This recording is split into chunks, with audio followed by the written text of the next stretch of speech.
going, guys? Welcome back to the channel. Today we're going to be making the 5 things I like, love, appreciate about this car. There's honestly too many things, so it's going to be hard to narrow it down to 5. I might put a little like 1 bonus or 2 bonuses. We'll see, and plus we'll get my girlfriend's reaction about it. We'll see what like she thinks. Oof, where do I start, man? Too many things. Yeah, way too many things. Like, the thing about this car is that like I honestly wasn't like, obviously like I loved the HELLCATs and I appreciated them and I thought they were like really cool, but it was never like one of my dream cars. You never like truly, you might like a car, but you might then drive it and you either like it or maybe even not like it after driving it. So like you really have to experience those vehicles before you get into them. And when I drove this car right after my test drive, I was like, this is the one, I want to get it, and I got it. So yeah, to get back to the 5 things I love about this car. First thing, honestly, the first thing I can think about isn't the power, isn't any of that stuff, is how user-friendly the car is.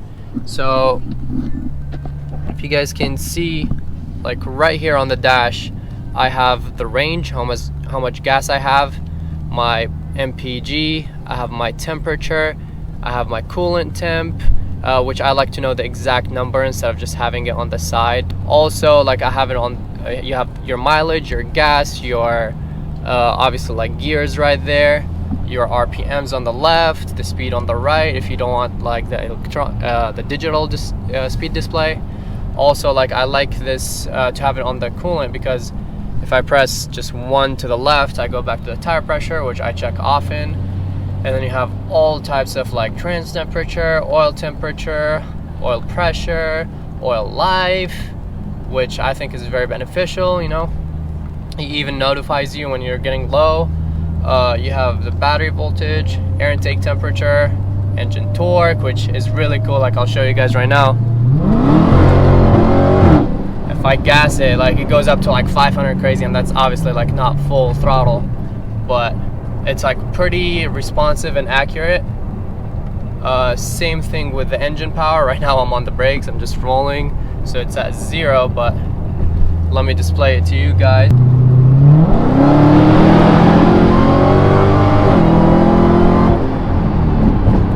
If you guys saw, it goes up like, and it's very accurate. It's not laggy or anything bad, so that's fun. You have your air to fuel ratio, you got your boost pressure, you have all these things that are just user friendly and shows you like exactly what you want to look at. Oh, another thing also I didn't show you guys is that in the steering wheel, I love having all of these. So if I get a call, I can answer the call, hang up. I can control it with like voice control. If I wanted to like call someone or anything like that, I don't have to like go here and press all these things. I can switch the music from right behind the steering wheel, right under the shifters, and on this side I can like turn up the volume or go down the volume. So like everything you want and need is right here in front of you. Obviously you have extra settings here. You click on SRT and you have your normal settings, I guess, for like power, which is track, sport, custom. You know, it's just they thought about like a lot of things that like when you sit in it and you're driving it, you don't have to like press like 2-3 buttons or go through multiple steps to get to those. And she probably wouldn't get it because she's only driven it 1 time. Yeah. But for me, like that's a big thing, and I like really appreciate that about this car. I like that I have everything available right in front of me. Another thing she reminded me of, which is, so all these settings you guys saw are just for kind of like pretty much like to check your car, make sure it's good, but that's only one of the pages, which is called vehicle info. You have your speedometer, which is, and look how easy it is. You just press OK and you switch it to kilometers. You don't have to go in the menu and do all that stuff. Vehicle info, which is what I'm usually at. Performance, which is amazing. The 0 to 60 time, like usually in most cars, my friend has a $150,000 E63, and for that car you have to like go on the like in the display, and then you have to like select it, start it, and you have to kind of like engage and start it at the right time. It has a timer and everything. Not with this thing. This thing, right when you pretty much you're stopped, it just starts it for you. So if you're at 0, it has no timer, no nothing. As soon as you go, it goes and measures your 0 to 60 times. Exact same thing with 0 to 100 times. Exact same thing to like a eighth of a mile, quarter mile, which is 8.4 seconds is the best time. It records your last and your best quarter mile. Shows your braking distance. Like, it has a lot of technology. The G-force, if I gas it a little bit, like, shows you all these things. If you're in a turn, it shows you the G-force, your lap times, lap history, top speed of the car. But yeah, like, it shows you all these settings. Obviously you have your fuel economy, which is, like, you know, very important. All cars, especially like cars that spend as much gas as this. And yeah, it's just like tons of settings that like you would usually expect from a high performance car, but like, it's just they made it so easy and available to you without going through a hassle to get to. All of that was just the first point. Again, like, there's a million things. I just crammed all of those into one point. It's just, which I would label just user-friendly. That's pretty much what it is. It's really user-friendly, and it's just really nice to have. It makes you feel comfortable. Another thing is that, yes, this is a very fast car, and usually in fast cars, you're sacrificing with space or discomfort, or like the seats are too stiff, something like that. Not this car though. This is like a couch. It feels better than economy car, you know what I mean? And obviously it weighs a shit ton, but it's still fast because it has a shit ton of power as well. So yeah, the car is just very spacious. Like, even I've had tall people sit in the back, 6 feet tall, don't complain, nothing at all. A lot of room, front and back. Obviously, if you want more weight savings, you can delete your rear seat, your back seats and all that. But yeah, it's pretty much just a very comfortable car for a high performance car, and that's like really cool and like nice to have, because usually, you know, McLarens, Lambos, whatever you get into that has pretty much over like 600 horsepower car is usually not as comfortable. The highlight of it is how you can get like 700 plus horsepower in a car that's under 100K, and you can get it used for about $50,000. Like, the dollar to horsepower ratio is absolutely insane in this car, and it's very, not only that, but like, if you want to make it faster, it's a lot cheaper than other cars. Exactly. So I actually wanted to get a GTR, a Nissan GTR, but that car is about $75,000. So it's already $25,000 more than this, and I beat stock GTRs all day in this car. Obviously not off the line, but rolling races, they can't keep up, because it has a good like 120, 130 more horsepower than, no, yeah, about 130 to 140 actually more horsepower. So stock to stock, you know, this wins all day, unless it's from a dig. Also, to build a Nissan GTR to about like 1,000 horsepower, it's gonna cost you a good amount of money. Like, I would say 20 to even, you can go crazy and buy really like high-end stuff, transmissions, all of that stuff, and it costs you like way up there. But like, it's at least another $20,000-$25,000 to build your Nissan GTR to 1,000 horsepower. Now this car though, with this car, for about, I've been told by many places and videos and all of that, but for about $5,000 to maximum $7,000 if you want to get like really high quality injectors, if you want to do like the slicks with it, because if you have 1,000 horsepower, you need slicks in the back. And if you do that, like about $7,000 max, you'll be like in tip-top condition with 1,000 horsepower.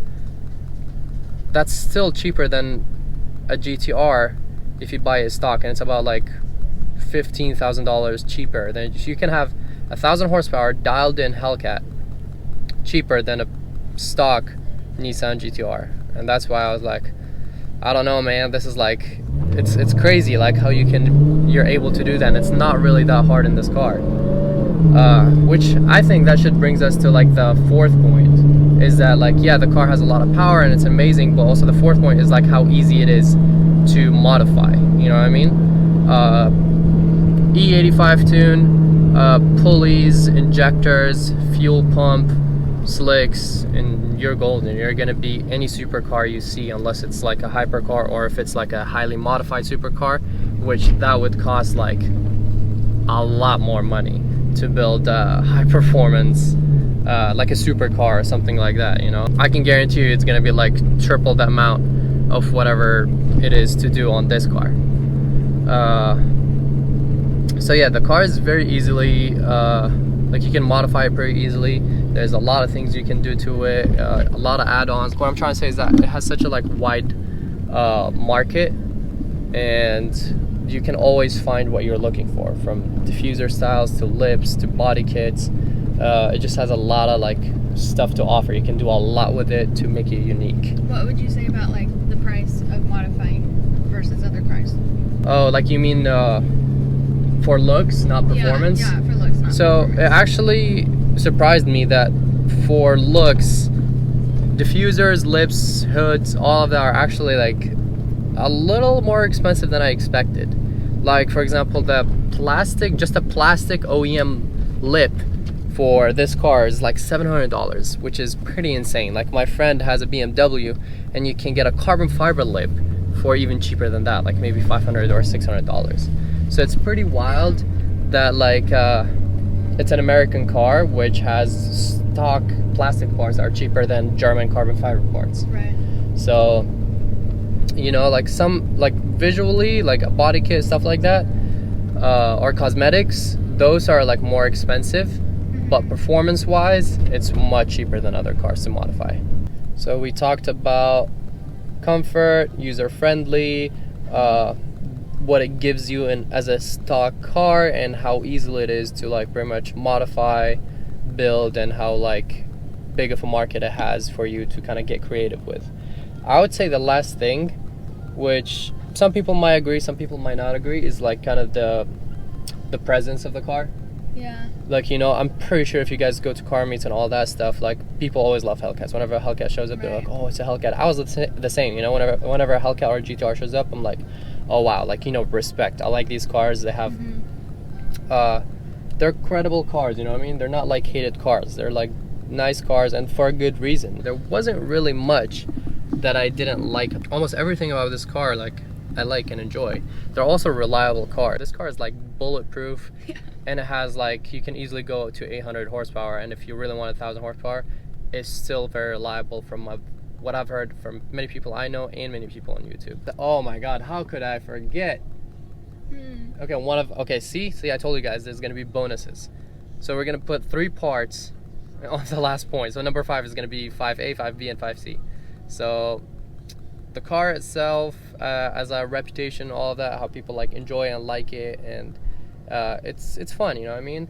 And like how reliable it is as a high performance vehicle. And the third, and it should have been one of my favorite points, is the whine of the car. As you guys know, that supercharger whine, oh my god, like when I get rid of this car, I can guarantee this is one of the things that I'm gonna miss the most about it. It's so unique. It's so unique, and no other car compares with it. Like I know the Shelbys have their little like hiss or whatever it is, like all these cars make their noises, but like nothing whines like a Hellcat engine. You guys know that. So yeah, that's the last point. That's pretty much it with the car. Again, like it's an amazing car, and there's like, if I really wanted to kind of take my time and think about everything that I like about it, I'm gonna find like a million things, because the car is as close to like a perfect car as it can be. You know, there's not much more that you can ask from a car, and that's why it's so great. But yeah, that's 5 things I like about my 2015 Dodge Challenger Hellcat. Hope you guys enjoyed this video, and if you did, like, subscribe, and share. Peace out.